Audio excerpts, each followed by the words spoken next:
Hello everyone, welcome to my channel DRT paramedical classes. तो जल्दी से हमारा आज का टॉपिक हम स्टार्ट करते हैं। आज हम पढ़ेंगे डार्क रूम का नेक्स्ट टॉपिक, जो कि है एक्सरे फिल्म की जो होती है ना स्ट्रक्चर बोल लो, या फिर हम इसे दूसरा नेम क्या बोल सकते हैं, कॉम्पोजिशन। क्या बोल सकते हैं, कॉम्पोजिशन। जो हमारी एक्सरे फिल्म होती है वो कैसे बनी हुई होती है, उसकी स्ट्रक्चर कैसी होती है, हम सारा उसके बारे में पढ़ेंगे। तो वीडियो को बिल्कुल भी मिस मत करना, एंड तक देखना।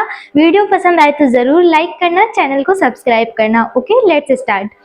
तो क्या कह रहा है कि एक्सरे फिल्म जो थी वो सबसे पहले जो थी वो कैसे दिखाई देती है, उसमें क्या क्या होता है पढ़ते हैं।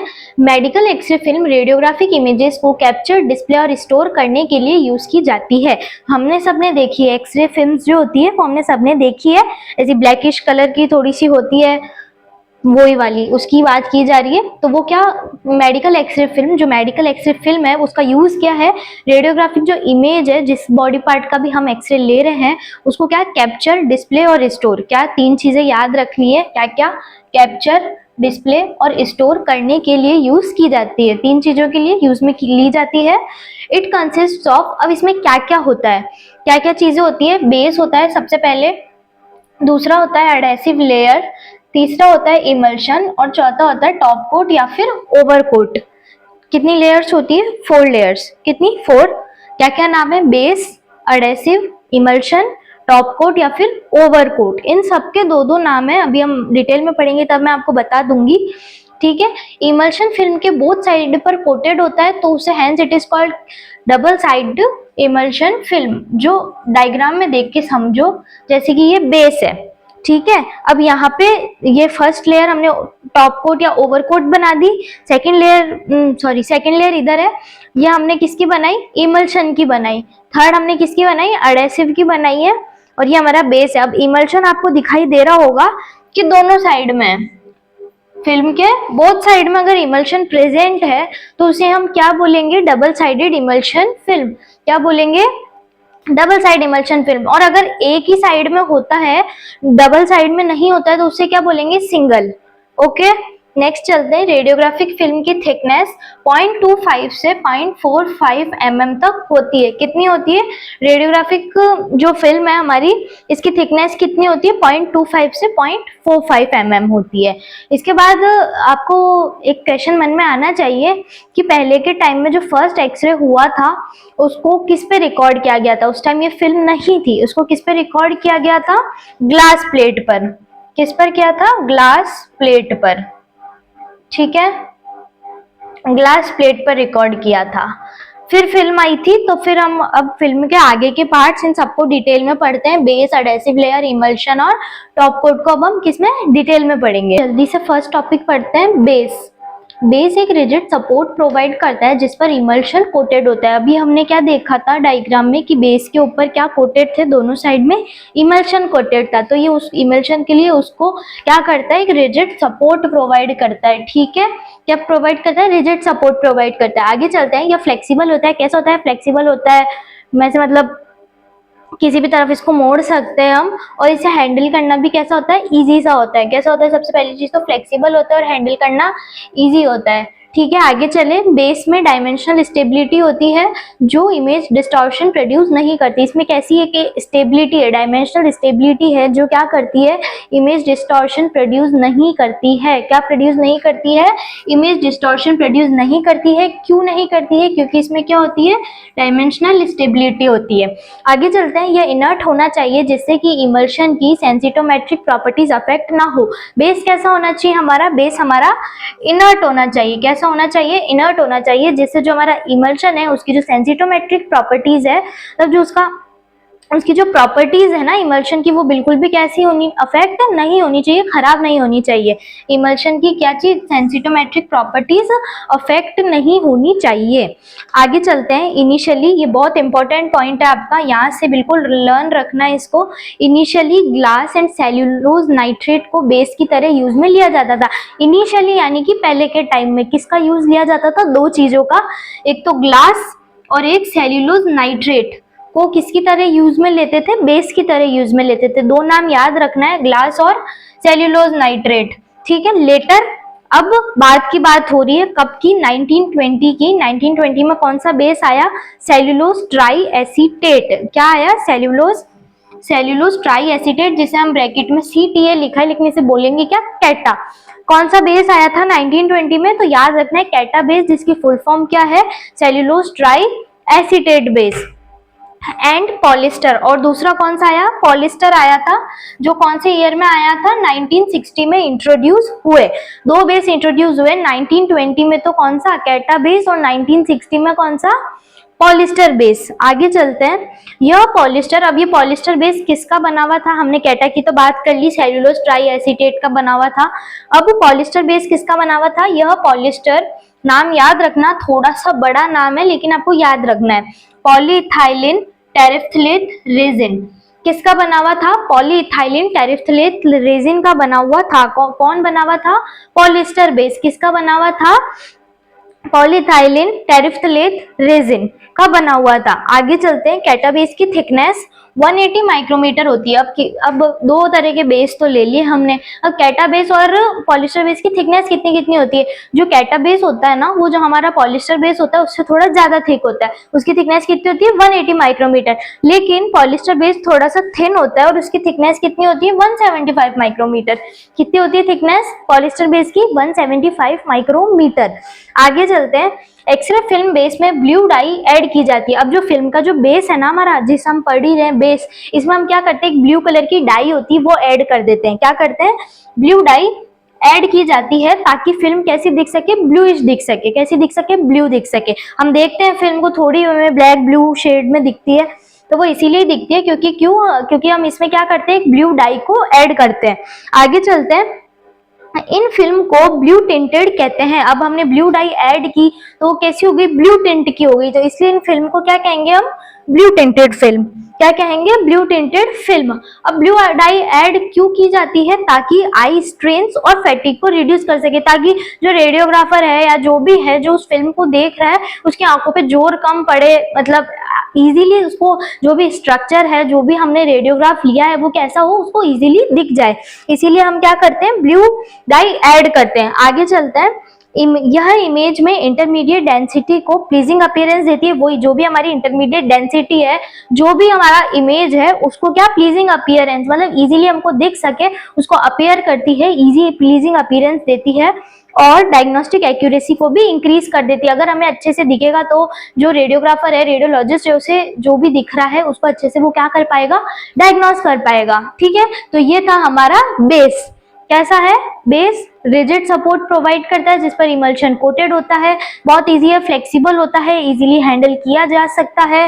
डायमेंशनल स्टेबिलिटी होती है इसमें, जो क्या करता है, इमेज डिस्टॉर्शन प्रोड्यूस नहीं करता है। उसके बाद चलते हैं कि इनर्ट होता है, जिससे कि जो इमल्शन है उसकी सेंसिटोमेट्रिक प्रॉपर्टीज जो होती है वो अफेक्ट नहीं होती है। आगे पहले इनिशियली की बात की है, इनिशियली दो तरह के बेस का यूज किया जाता था, एक तो ग्लास और एक सेल्यूलोज नाइट्रेट। ठीक है, उसके बाद में लेटर की बात की है, 1920 और 1960 दो तरह के बेस यूज में लिए गए, कैटा बेस और पॉलिस्टर बेस। कैटा बेस किसका बना हुआ था, सेल्यूलोज एसीटेट का, सेल्यूलोज ट्राई एसीटेट का बना हुआ था। और पॉलिस्टर बेस हमारा किसका बना हुआ था, पॉलीइथाइलिन टेरेफ्थलेट रेजिन का बना हुआ था। किसका बना हुआ था, पॉलीइथाइलिन टेरेफ्थलेट रेजिन का। कैटा बेस की थिकनेस कितनी होती है, 180 माइक्रोमीटर, और पॉलिस्टर की कितनी होती है, 175 माइक्रोमीटर। ठीक है, जो कि इससे थोड़ी सा थिन होता है। फिर वही कि एक्सरे फिल्म के बेस में हमने क्या ऐड की, ब्लू डाई ऐड की, जिससे कि फिल्म ब्लू दिख सके, और इसलिए इन फिल्म को हम क्या कहते हैं, ब्लू टिंटेड फिल्म कहते हैं। क्या कहते हैं, ब्लू टिंटेड फिल्म, जो क्या करती है, आई स्ट्रेन और फैटिग को रिड्यूस करती है, जिससे हमको मतलब जो डेंसिटी है किसकी, इमेज की इंटरमीडिएट डेंसिटी को क्या करती है, फिर ये प्लीजिंग अपीयरेंस प्रोवाइड करती है, और डायग्नोसिस के लिए भी एक्यूरेसी को इंक्रीज कर देती है। ठीक है, तो ये बेस है। आगे चलते हैं, अब अपन हम सेकंड क्या पढ़ेंगे, एडहेसिव, जिसके दो नाम और है, सबिंग लेयर या फिर सबस्ट्रेटम लेयर। क्या क्या है दो नाम, और सबिंग और सबस्ट्रेटम। पढ़ते हैं, इसमें क्या होता है, ये इमल्शन एंड बेस के बीच में थिन कोट की फॉर्म में प्रेजेंट होती है। जैसे ये हमारा बेस है, ये हमारा इमल्शन है, इसके बीच में थिन कोटिंग किसकी है, हमारी एडहेसिव की है। आगे चलते हैं, ये इमल्शन को बेस से यूनिफॉर्मली बाइंड करके रखती है। जैसे कि ये हमारा बेस है और ये हमारा इमल्शन है, इसके बीच में क्या है, एडहेसिव, और ये इन दोनों को क्या करती है, ऐसे बाइंड करके रखती है। यानी कि एडहेसिव का मतलब जनरली चिपकाना होता है, तो इन दोनों को क्या करती है, चिपका के रखती है। ठीक है, यह इमल्शन एंड बेस के प्रॉपर कांटेक्ट को भी मेंटेन करने में हेल्प करती है। अब दोनों को प्रॉपर कांटेक्ट को भी मेंटेन करने में क्या करती है एडहेसिव लेयर, हेल्प करती है। दोनों कौन, बेस और इमल्शन। आगे चलते हैं, फिल्म प्रोसेसिंग के टाइम ये इंटीग्रिटी प्रोवाइड करती है। जब भी फिल्म की प्रोसेसिंग होती है तो ये क्या प्रोवाइड करती है, इंटीग्रिटी प्रोवाइड करती है। It is also known as substratum layer, और इसे हम दूसरा नाम से क्या बुलाते हैं, सबस्ट्रेटम लेयर। अब हम पढ़ेंगे इमल्शन। इमल्शन यह एडहेसिव लेयर के ऊपर कोटेड रहता है। क्या रहता है ये, सबसे पहले तो एडहेसिव लेयर के ऊपर कोट रहता है, हमने पढ़ा बेस, फिर एडहेसिव, फिर इमल्शन। ठीक है, ये 3 से 5 माइक्रोमीटर तक थिक होता है। इसकी थिकनेस कितनी होती है, 3 से 5 माइक्रोमीटर तक। ठीक है, फिल्म का यह पार्ट ही इमेज को प्रोड्यूस व स्टोर करता है। अब फिल्म का जो ये पार्ट है, कौन सा पार्ट, इमल्शन वाला पार्ट ही क्या करता है, जब एक्सरेज गिरती है तो क्या करता है, इमेज को प्रोड्यूस करता है और उसको क्या करता है, स्टोर करता है। अब सबसे इंपॉर्टेंट लाइन है, फिल्म का यह पार्ट ही क्या करता है, इमेज को प्रोड्यूस व स्टोर करता है। यह टाइनी सिल्वर हैलाइड क्रिस्टल से बना होता है। अब ये एक सिल्वर, ये है जिसमें क्या है, ये टाइनी टाइनी जो पार्टिकल्स दिख रहे हैं, ये क्या है, एक सिल्वर हैलाइड्स है। सिल्वर हैलाइड क्रिस्टल्स से बना होता है जो जिलेटिन में डिस्पर्स रहते हैं। और ये पूरा क्या है, जिलेटिन है। जिलेटिन में क्या है, सिल्वर हैलाइड क्रिस्टल्स है। ठीक है, ये इमल्शन लेयर है। Grains of silver halide distributed in gelatin, मतलब कि सिल्वर हैलाइड के जो ये क्रिस्टल्स है, ग्रेन्स है, ये किसमें डिस्पर्स है, आपके किसमें डिस्ट्रीब्यूट हो रखे हैं, जिलेटिन में। किसमें, जिलेटिन में। आगे चलते हैं, जिलेटिन क्या होता है, this gelatin is transparent to light. ये लाइट को लेके कैसा होता है, ट्रांसपेरेंट होता है। एंड पोरस फॉर केमिकल्स, और केमिकल्स के लिए कैसा होता है, पोरस होता है। दो वर्ड्स है, transparent to light and porous for chemicals. किसके लिए बोली गई है, जिलेटिन के लिए दो बातें बोली गई है कि लाइट के लिए ट्रांसपेरेंट होता है और केमिकल्स के लिए कैसा होता है, पोरस होता है। आगे चलते हैं, यह सिल्वर हैलाइड को प्रॉपर्ली होल्ड करके वो उनको सपोर्ट प्रोवाइड करता है। जिलेटिन क्या करता है, जो सिल्वर हैलाइड ग्रेन्स इनको क्या करता है, प्रॉपर्ली होल्ड करके रखता है और क्या करता है, इनको सपोर्ट प्रोवाइड करता है। दो वर्क वापस से आ गए इसके कि ये पहले तो सिल्वर हैलाइड क्रिस्टल्स को क्या करता है, प्रॉपर्ली होल्ड करके रखता है, और दूसरा काम क्या है, इनको सपोर्ट प्रोवाइड करता है। आगे चलते हैं, फिल्म में क्रिस्टल की फॉर्म में 2 टाइप के हैलाइड यूज में लिए जाते हैं। अब क्रिस्टल जो है उसमें, इन क्रिस्टल्स में के फॉर्म में 2 टाइप के हैलाइड को हम यूज ले रहे हैं। पहला सिल्वर ब्रोमाइड और दूसरा सिल्वर आयोडाइड, AgBr और AgI। दो कौन से क्रिस्टल्स, दो कौन से हैलाइड्स है, सॉरी, एक तो सिल्वर ब्रोमाइड और दूसरा है सिल्वर आयोडाइड। AgBr और AgI, सिल्वर ब्रोमाइड 98% और सिल्वर आयोडाइड 2%। ठीक है, डायग्राम में भी देख लो, ये ब्रोमाइड जिसपे नेगेटिव साइन होता है और ये सिल्वर जिसपे कैसा साइन होता है, पॉजिटिव साइन होता है, और ये बीच में क्या है, सेंसिटिविटी सेंटर है। अब इसके आगे का पढ़ते हैं, बहुत ध्यान से समझना, ये बहुत ही इंपॉर्टेंट है। स्ट्रक्चर ऑफ एक्सरे फिल्म आपसे एग्जाम में भी पूछी जाती है, मतलब इंपॉर्टेंट है। कैसा टॉपिक है, इंपॉर्टेंट। आगे पढ़ते हैं, यह halides flat and high atomic number वाले होते हैं। अब जो ये हैलाइड है वो कैसे होते हैं, या तो फ्लैट होते हैं या हाई एटॉमिक नंबर वाले होते हैं। जैसे कि ब्रोमाइड जिसका एटॉमिक नंबर Z यानी कि एटॉमिक नंबर कितना होता है, 35, सिल्वर जिसका होता है 47, आयोडाइड जिसका होता है 53। ठीक है, इनका हाई एटॉमिक नंबर है, किसके कंपेयर में, किससे कंपेयर कर रहे हैं, जिलेटिन से, जिसका एटॉमिक नंबर कितना है, सिर्फ 7 है। तो कैसे होते हैं ये हैलाइड्स, फ्लैट और हाई एटॉमिक नंबर वाले होते हैं एज कंपेयर टू जिलेटिन। ठीक है, आगे चलते हैं, यह हैलाइड क्रिस्टल किस किस फॉर्म में होते हैं। अब पहला है ट्यूबुलर, दूसरा है cubic, third one is octahedral, fourth है पॉलीहेड्रल या फिर इरेगुलर ग्रेन शेप में भी अवेलेबल हो सकते हैं। किस किस में, ट्यूबुलर, क्यूबिक, ऑक्टाहेड्रल, पॉलीहेड्रल या फिर इरेगुलर ग्रेन शेप्स में कैसे हो सकते हैं, अवेलेबल हो सकते हैं।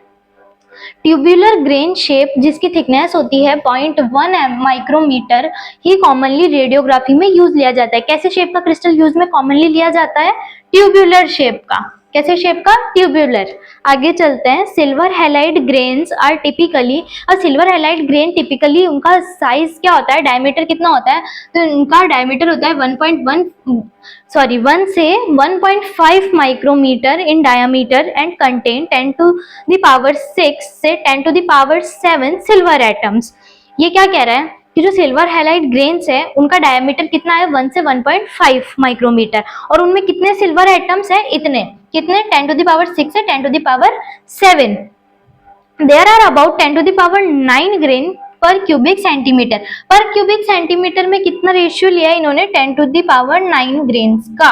कितना लिया है, 10⁹ ग्रेन पर क्यूबिक सेंटीमीटर। अगर आपसे कोई पूछ ले पर क्यूबिक सेंटीमीटर में कितने ग्रेन्स होते हैं, तो आप क्या बोलेंगे, 10⁹ ग्रेन्स। जितने, डबल बार लिख दिया मैंने, जितने लार्जर सिल्वर हैलाइड ग्रेन होते हैं उतना ही ज्यादा सेंसिटिव होता है। अब जितने बड़े बड़े सिल्वर हैलाइड ग्रेन होंगे वो उतना ही क्या होगा, सेंसिटिव होएगा, ठीक है। लेकिन बहुत ज्यादा लार्जर ग्रेन्स होने से अनशार्पनेस प्रोड्यूस होती है, लेकिन बहुत ही बड़े बड़े अगर सिल्वर हैलाइड हो जाएंगे तो उससे क्या होगा, अनशार्पनेस क्रिएट होगी, अच्छी इमेज नहीं मिलेगी। ओके तो ये यहाँ इमल्शन हमारा पूरा होता है। अब ये इन क्रिस्टल्स की फॉर्मेशन कैसे होती है, वो प्रोसेस बहुत अलग है, वो बहुत बड़ी प्रोसेस है, इतना आपको भी पढ़ने की जरूरत नहीं है। लेकिन फिर भी अगर आप पढ़ना चाहते हैं तो आप मुझे कमेंट सेक्शन में कमेंट करें, मैं जरूर पढ़ा दूंगी। लेकिन इतना मोर देन इनफ है, अगर इतना भी आप लिखते हैं तो आपके मार्क्स कहीं नहीं कटेंगे। अब क्या है हमारा last fourth layer, top coat. इसके बहुत सारे नाम है, आप चाहे टॉप कोट बोल लो, चाहे ओवर कोट बोल लो, चाहे सुपर कोट बोल लो, या फिर लास्ट में हम पढ़ेंगे it is also known as anti abrasive layer, या फिर क्या बोल सकते हैं हम इसे, एंटी एब्रेसिव लेयर, ठीक है। यह thin layer of clear gelatin से बनी होती है। ये लेयर किसकी बनी हुई होती है, thin layer of clear gelatin की बनी होती है। और ये इमल्शन को डैमेज से, मतलब स्क्रैच, कंटेमिनेशन, प्रेशर और डैमेज से प्रोटेक्ट करती है। किन किन से प्रोटेक्ट करती है, जो हमारा इमल्शन लेयर है, जो हमारा इमल्शन है, जो कि हमारा सबसे इंपॉर्टेंट लेयर होती है इमल्शन, उसको किस किस से, स्क्रैच, कंटेमिनेशन, प्रेशर और डैमेज से प्रोटेक्ट करती है। तो यहाँ पर हमारा टॉपिक फिनिश होता है, स्ट्रक्चर या फिर composition of x-ray film. Diagram आप जरूर बना के आना, ठीक है। और ये हमारा टॉपिक हो गया है, लगभग हो गया है। इसमें हमने ये डबल साइडेड इमल्शन फिल्म पढ़ी है, सिंगल साइड अलग से पढ़ेंगे, ठीक है। आई होप आपका आज का वीडियो समझ में आया होगा। अगर वीडियो समझ में आया है तो चैनल को लाइक करें, वीडियो को लाइक करें, सब्सक्राइब करें। अगर कुछ भी डाउट है तो आप प्लीज मुझे कमेंट सेक्शन में बताइए। Okay, thank you.